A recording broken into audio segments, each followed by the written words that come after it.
Super Sarvana Stores. Teaching with old methods in a fast-changing world? Today's classrooms demand digital-first teaching.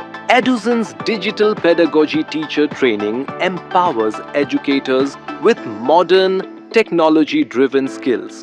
Learn digital teaching tools, smart classroom strategies, and interactive lesson delivery. Plus, get guaranteed internship and placement opportunities. Upgrade your teaching career with Eduzon today. Contact us.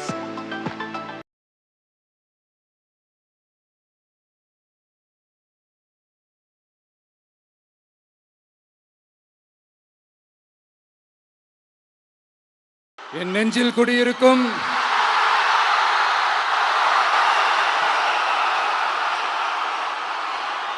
Tirunelveli மக்கள் உங்கள் அனைவருக்கும் என்னுடைய வணக்கம். வணக்கம் வணக்கம் வணக்கம் வணக்கம். எல்லாரும் எப்படி இருக்கீங்க?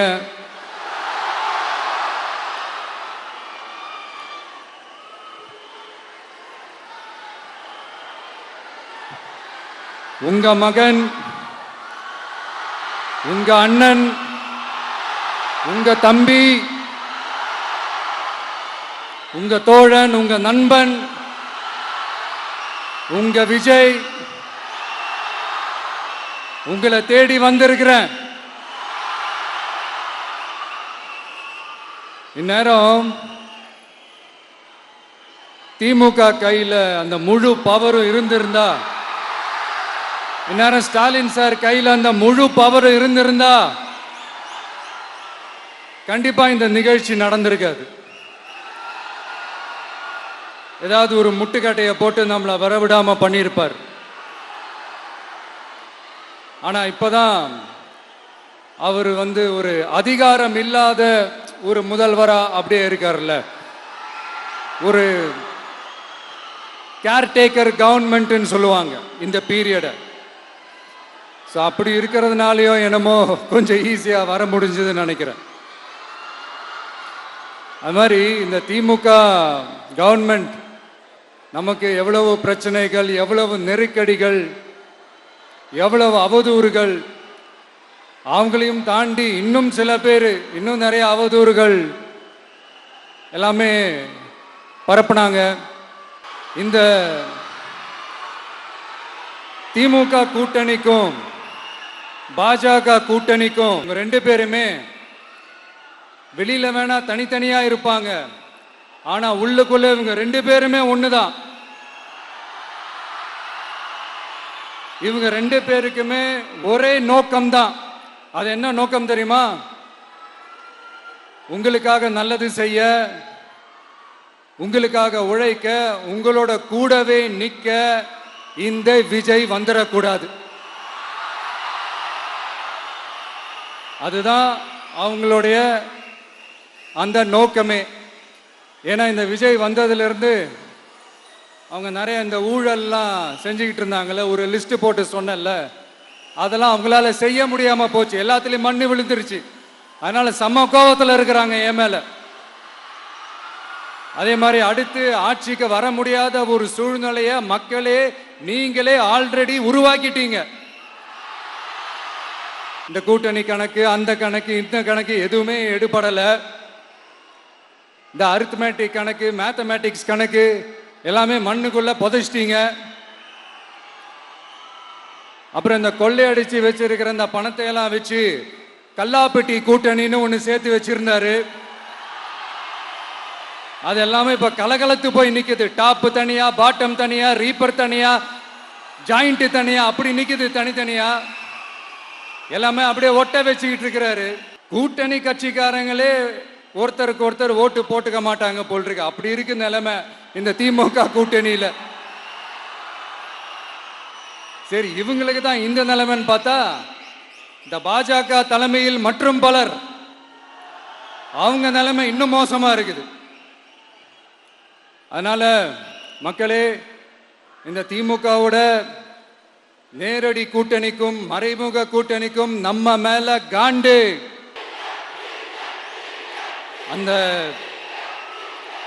அந்த காண்டுக்கு ஒரு காரணம் என்ன தெரியுமா? அவங்க வீட்லயே அவங்க குடும்பத்திலேயே விசில் சத்தம் பலமா கேக்குதான்.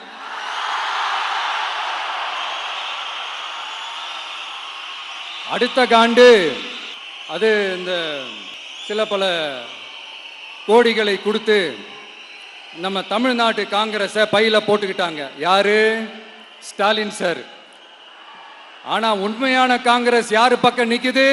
நம்ம பக்கம் நிக்குது. சிறுபான்மை மக்களோட அந்த திமுக சாயம் வெளுத்து போச்சே. இந்த விஜய் என்னடானா மதச்சார்பற்ற கொள்கையோட உண்மையான ஒரு முகமா இருக்கிறானே.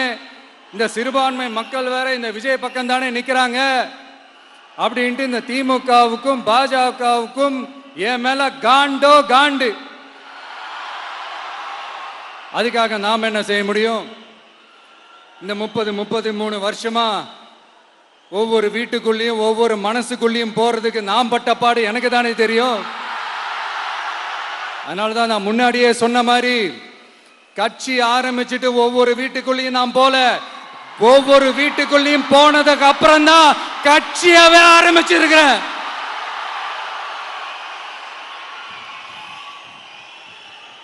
இது இந்த அரசியல் எல்லாத்தையும் தாண்டி இருக்கிற ஒரு உறவு. கட்சி கிட்சி எல்லாத்தையும் தாண்டி இருக்கிற ஒரு உறவு. இது ஒரு பூர்வ ஜென்ம பந்தம். இது சும்மா இந்த அரசியல் ஆதாயம் தேடுறவங்களுக்குலாம் இது என்னன்னே புரியாது. இது மற்றவங்களுக்கு வேணா எலெக்ஷன். ஆனா இந்த விஜய் கூட நிக்கிறவங்களுக்கும் இது ஒரு இமோஷன். நான் சந்தோஷப்பட்டா மக்கள் சந்தோஷப்படுறாங்க, மக்கள் சந்தோஷப்பட்டா நான் சந்தோஷப்படுறேன். எனக்கு ஒண்ணுனா மக்களுக்கும், மக்களுக்கு ஒண்ணுனா எனக்கும். கண்ணு கலங்கும். எவ்வளவு அவதூறுகள். இந்த கரூர் விஷயத்தை பத்தி ஊருக்கே தெரியும். ஆனா போடு, விஜய் மேல பழிய போடு. என்னடா இவ்வளவு பெரிய ஒரு பழிய தூக்கி விஜய் மேல போட்டாலும் மக்கள் விஜய் கூடவே நிக்கிறாங்க. இது என்னடா அதிசயமா இருக்குது அப்படின்ட்டு அது ட்ரை பண்ணி பார்த்தாங்க. அது மக்கள் கிட்ட எடுபடல. சரி, அடுத்து வேற என்ன பண்ணலாம்? முடக்கு. ஜனநாயகனா முடக்கு. படத்தை முடக்குனா கொஞ்சம் பையன் கொஞ்சம் டிஸ்டர்ப் ஆயிடுவான். அதனால படத்தை முடக்கு. இது யாரு முடக்குனாங்கன்றது உங்களுக்கே தெரியும். அது நான் சொல்ல வேண்டிய அவசியம் உங்களுக்கு இல்லை.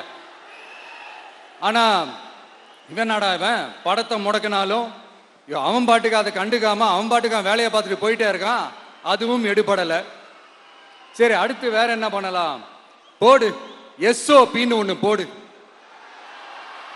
விஜய்க்கு மட்டும் தனியா ரூல்ஸ், தனியா ரெகுலேஷன்ஸ், தனியா கண்டிஷன்ஸ். அவனுக்கு மட்டும் போடு. மற்ற கட்சிகள்லாம் விடு, விஜய்க்கு மட்டும் தனி கண்டிஷன்ஸ் போடு. அவன் வெளியவே வரக்கூடாது, மக்களை சந்திக்கவே கூடாது.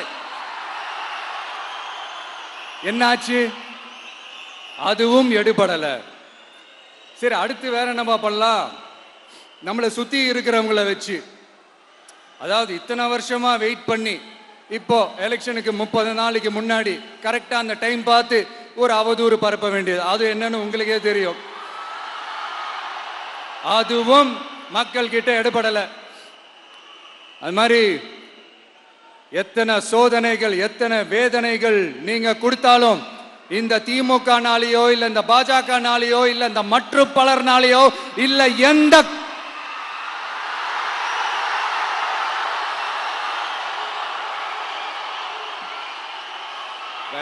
வேற யாராலையும் என்ன மக்கள் கிட்ட இருந்து பிரிக்க முடியாதுன்னு சொல்ல வந்தேன். அதைத்தான் சொல்ல வந்தேன்.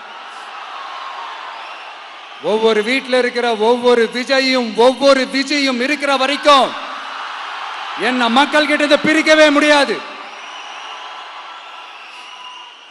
இப்படி இந்த சொந்த பந்தம் இவ்வளவு ஸ்ட்ராங்கா இருக்கிறதுனால தான் நான் முன்னாடியே சொன்னேன், 234 தொகுதியிலும் இந்த விஜய் தான் வேட்பாளர் அப்படின்னு தான் அதை நான் செஞ்சிருக்கிறேன். ஏன்னா நம்மளுடைய வேட்பாளர்கள் யாரும் டாட்டாவோ பிர்லாவோ அம்பானியோ அதானியோ கிடையாது. நம்ம வீட்டில் இருக்கிறவர், நம்ம குடும்பத்தில் இருக்கிற ஒருத்தரை தான் நான் வேட்பாளராக செலக்ட் பண்ணியிருக்கிறேன். அப்படி செலக்ட் பண்ணி தான் உங்ககிட்ட நான் ஒப்படைச்சிருக்கிறேன். அதனால அந்த வேட்பாளர் வேற, இந்த விஜய் வேற அப்படின்னு நினைச்சிடாதீங்க. இந்த விஜய் தான் வேட்பாளர், அந்த வேட்பாளர் தான் விஜய். இத்தனை வருஷம் யார் யாருக்கோ ஓட்டு போட்டீங்க. ஆனா இந்த வருஷம் உங்க வீட்டுல இருக்கிற ஒருத்தருக்கு, உங்க வீட்டுல இருக்க நம்ம குடும்பத்தில் இருக்கிற ஒருத்தருக்கு நம்ம ஓட்டு போட போறோம். அந்த வேட்பாளர்களுக்கு நீங்க ஓட்டு போடுறது நமக்கு நாமளே ஓட்டு போட்டுக்கிற மாதிரி. அந்த வேட்பாளர் ஜெயிச்சா நாம ஜெயிச்ச மாதிரி. இப்படிப்பட்ட ஒரு எமோஷனலான ஒரு எலெக்ஷனை தமிழ்நாடு இல்ல, இந்தியாவே பார்த்திருக்காது. இது நீங்க எவ்ரி 5 இயர்ஸ் வர ஒரு எலெக்ஷன் மாதிரி இதை நினைச்சிடாதீங்க. இது வேற, இது ஒரு அதிசய எலெக்ஷன். 50 வருஷத்துக்கு ஒரு வாட்டி நடக்கிற ஒரு எலெக்ஷன் மாதிரி. அதனால அந்த சான்ஸை மிஸ் பண்ணிடாதீங்க மக்களே.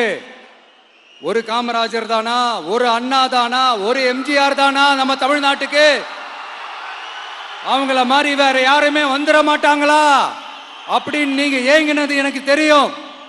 அத மனசுல வச்சுக்கிட்டு தான் நம்ம டிவிக்கே வந்திருக்கிறோம். நம்ம டிவிக்கு யார் யார் மாதிரி எல்லாம் உழைக்கும் சொல்லவா? ஐயா முத்துராமலிங்க தேவர் மாதிரி, ஐயா வீரன் சுந்தரலிங்கம் மாதிரி, ஐயா வாவுசி மாதிரி, ஐயா அழகு முத்துக்கோன் மாதிரி, ஐயா கட்டமன் மாதிரி, ஐயா ஒண்டி வீரன் மாதிரி, ஐயா குரூஸ் பெர்னாண்டஸ் மாதிரி மாதிரி ஒட்டுமொத்த தமிழ்நாட்டு மண்ணுக்கும் உழைக்கும், உழைச்சிக்கிட்டே இருக்கும். இந்த எலெக்ஷன்ல நம்ம டிவிக்கு ஆட்சி அமைஞ்சா அதென்ன அமைஞ்சா அமைக்கிறோம். எப்படி அமைக்கிறோம்? நம்ம டிவிக்கு ஆட்சி அமைஞ்ச உடனே பெண்கள், இளைஞர்கள் எல்லாருமே நல்லா இருப்போம், நல்லா இருப்போம், நல்லா இருப்போம். விவசாயிகள், மீனவர்கள், உழைக்கிற மக்கள் எல்லாருமே நல்லா இருப்போம், நல்லா இருப்போம், நல்லா இருப்போம். இன்னும் பல வருஷத்துக்கு நம்மளுடைய குடும்பங்கள், நம்மளுடைய சந்ததிகள், நம்மளுடைய தலைமுறைகள் எல்லாருமே நல்லா இருப்போம், நல்லா இருப்போம், நல்லா இருப்போம். அதனாலதான் மீண்டும் மீண்டும் சொல்றேன், வேற யாருக்காவது ஓட்டு போட்டு உங்க ஓட்டை வேஸ்ட் பண்ணிடாதீங்க. அதனாலதான் பார்த்து பார்த்து உங்களுக்கான வாக்குறுதிகளை நாம அதை அறிவிச்சிட்டு இருக்கிறோம். செய்ய முடியாததெல்லாம் சொல்லவே மாட்டோம், அதுல ரொம்ப உறுதியா இருக்கிறோம். சொல்லாததை செய்வோம், அது வேற விஷயம். ஆனா செய்யறத மட்டும்தான் சொல்லுவோம். யங்ஸ்டர்ஸ், விவசாயிகள், மீனவ, இந்த மாதிரி பல திட்டங்கள் இருக்கு, எல்லாத்தையுமே நிறைவேற்றுவோம். இந்த விஜய் அதை சாத்தியமாக்கி காட்டுவான். இத நான் ஏன் இவ்வளவு ஸ்ட்ராங்கா சொல்றேன் அப்படின்னா, மக்கள் பணத்திலிருந்து ஒரு பைசா கூட தொட வேண்டிய அவசியமே எனக்கு இல்லை. உங்களுக்கு புரியுதுங்களா? உங்களுக்கு மக்களுக்கு தப்பே நடக்காது, தப்பே நடக்க விட மாட்டேன். இப்ப நான் சொன்னல, மக்கள் காசுல இருந்து ஒரு பைசா கூட தொட மாட்டேன்னு. அதை இப்ப ஆண்டுகிட்டு இருக்கிறவங்க, இதுக்கு முன்னாடி ஆண்டவங்க தில்லா சொல்ல முடியுமா? என்னை எதிர்த்துட்டு இருக்கிறவங்களால தில்லா, கட்ஸா, கெத்தா இத சொல்ல முடியுமா? நீங்க ஒழுங்கா ஆட்சி நடத்திருந்தா பெண்கள் பாதுகாப்பு ஏன் இவ்வளவு மோசமா இருக்குது? இளைஞர்களுக்கு ஏன் வேலை வாய்ப்பு இல்லாம போச்சு? போதைப் பொருள் கலாச்சாரம் ஏன் அதிகமா இருக்கு? சட்டம் ஒழுங்கு ஏன் சரியா இல்ல? வன்முறை ஏன் தலைவரிச்சு ஆறுது? இதுக்கு உங்களால பதில் சொல்ல முடியுமா ஸ்டாலின் சார்? பதில் சொல்ல தகுதி இருக்கான்னு தான் கேட்டிருக்கணும். ஆனா கொஞ்சம் நாகரிகம் கருதி அப்படி வேணான்னு பாக்குறேன். 2-2.5 வயசு குழந்தைய துள்ள துடிக்க உங்க திமுக நிர்வாகி ஒருத்தன் கொன்னானே, அதுக்கு என்ன பதில் சொல்ல போறீங்க? விளாத்திக்குளம் பக்கத்துல +2 படிக்கிற ஒரு பொண்ணு டாய்லெட் வசதி சரியா இல்லாம ஒரு அவசரத்துக்கு காட்டு பக்கம் போய் ஒதுங்கினாங்களே, என்னாச்சு? இந்த உலகத்தை விட்டே போயிட்டாங்க. அதுக்கு என்ன பதில் சொல்ல போறீங்க? இந்த பிள்ளைங்களை உங்களால திருப்பி கொடுக்க முடியுமா சார்? 5 வருஷமா போலீஸ் டிபார்ட்மெண்ட்டை கையில வச்சுக்கிட்டு என்ன சார் பண்ணீங்க? பொம்மைகள் மாதிரி வச்சு விளையாடிட்டு இருந்தீங்களா? ஒரு மனசாட்சின்றது வேணாம். நாங்குநேரி பிரச்சனையை பத்தி பேசினா அது போதையில நடந்துச்சான். பெரிய கண்டுபிடிப்பு, எங்களுக்கு தெரியாது பாரு. அது எங்களுக்கும் தெரியும், உங்களுக்கும் தெரியும். கேள்வி அது இல்ல, அதை ஏன் தடுக்கலன்றதுதான் எங்களுடைய கேள்வி. இது மட்டுமா? மணலை திருடுறாங்க, மண்ணை திருடுறாங்க, மலைகளை முழுங்குறாங்க, சட்டவிரோதமா கல்குவாரி நடத்துறாங்க, மணல் மாஃபியா அது ஒரு பக்கம் நடந்துகிட்டு போகுது, இன்னொரு பக்கம் மினிஸ்டர்ஸ் கொள்ளையடிக்கிறாங்க, இன்னொரு பக்கம் குடும்பமா சேர்ந்து கொள்ளையடிக்கிறாங்க. டாஸ்மாக்ல ஊழல், நகராட்சி துறையில ஊழல், இப்படி ஊழல் ஊழல், ஆட்சி முழுக்க ஊழல் ஊழல்லே ஊறி போய் நாரி போய் கிடக்குது. எந்த மூஞ்ச வச்சுக்கிட்டு சார் வந்து ஓட்ட கேட்பீங்க?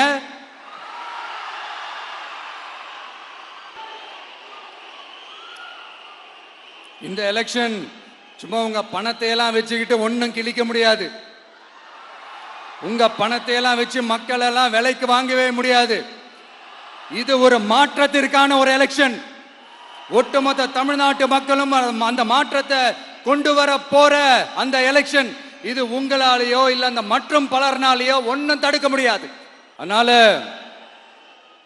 மக்களே, ஏப்ரல் 23ஆம் தேதி காலையில சும்மா பக்காவா ரெடி ஆயிட்டு வீட்டில் இருக்கிற சாமியெல்லாம் கும்பிட்டுட்டு உங்க ஓட்டர் ஐடி கார்டை கையில் எடுத்துக்கிட்டு முதல்ல பூத்துல போய் நின்று அந்த விசில் சின்னத்துக்கு நேரா இருக்கிற அந்த பட்டனை ஒரு அழுத்துங்க. இது ஒரு தலைமுறைக்கான ஒரு தேர்தல், உங்களுக்கான தேர்தல். எப்பேற்பட்ட வசதியான வாழ்க்கையா இருந்தாலும் எல்லாத்தையும் தூக்கி எறிஞ்சிட்டு உங்களுக்காக மட்டுமே வந்திருக்கிறேன். உங்களுக்காக நன்றி கடன் செலுத்துறதுக்காக மட்டுமே வந்திருக்கிறேன். அத்தனை வழிகளையும் தாங்கிக்கிட்டு உங்களுக்காக மட்டுமே வந்திருக்கிறேன். ஒரு நாளும் பொய் சொல்லி உங்களை நான் ஏமாத்தவே மாட்டேன். இந்த 4 முனை போட்டி, 40 முனை போட்டி, எத்தனை முனை போட்டின்னு எத்தனை உருட்டினாலும் இங்க 2 முனை போட்டி மட்டும்தான். ஒன்னு இன்னொன்னு எஸ், ஒன்னு டிவிகே, இன்னொன்னு டிஎம்கே. மக்கள் விரோத ஆட்சி நடத்துற ஸ்டாலின் சார் வேணுமா? மக்களை நேசிக்கிற உங்க விஜய் வேணுமா? அவ்வளவுதான் இந்த எலெக்ஷன். அதனால உங்க மகனுக்கு, உங்க அண்ணனுக்கு, உங்க தம்பிக்கு, உங்க பிள்ளைக்கு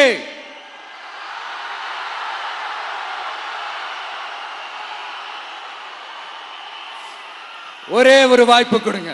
தயவு செஞ்சு விசில் சின்னத்துக்கு ஓட்டு போடுங்க. இது ஒரு விசில் புரட்சி தேர்தலா இருக்கணும். நான் தன்னந்தனியாளு, நீ எல்லாம் நம்ம அப்பாரு, கொஞ்சம் நவந்தனா இங்க 8 கோடி பேரு, மிரல போது ஸ்டேட்டு நம்ம விசில் சத்தம் கேட்டு, நல்ல வங்க வாழ இங்க விசில் கடி ஓட்டே. கடைசி நம்பிக்கை மக்களை தேடி வருது, அதை இறுக்கி புடிச்சு ஒரு வரலாறு எழுது. உங்க விஜய், நான் வரேன். விசில் அடிக்க ரெடியா? கான்பிடண்டா இருங்க, நல்லதே நடக்கும், வெற்றி நிச்சயம். மீண்டும் சந்திக்கும் வரை நன்றி, வணக்கம். இதுவரை நீங்கள் பார்த்த இந்த நிகழ்ச்சி உங்களுக்கு பிடிச்சிருக்கும் அப்படின்னு நினைக்கிறோம். இது மாதிரி பல சுவாரஸ்யமான நிகழ்ச்சி உங்களை வந்து சென்றடைய நீங்கள் செய்ய வேண்டியது ஒன்றே ஒன்று தான். ரோஜா தமிழ் டிவியை லைக் பண்ணுங்கள், ஷேர் பண்ணுங்கள், கமெண்ட் பண்ணுங்கள், சப்ஸ்கிரைப் பண்ண மறந்துடாதீங்க. அது மட்டும் இல்லாமல் எங்களோட செய்திகள் உங்களை வந்து உடனுக்குடன் வந்து அடைய நீங்கள் செய்ய வேண்டியது ஒன்றே ஒன்று தான், பெல் பட்டனை கிளிக் பண்ண மறந்துடாதீங்க.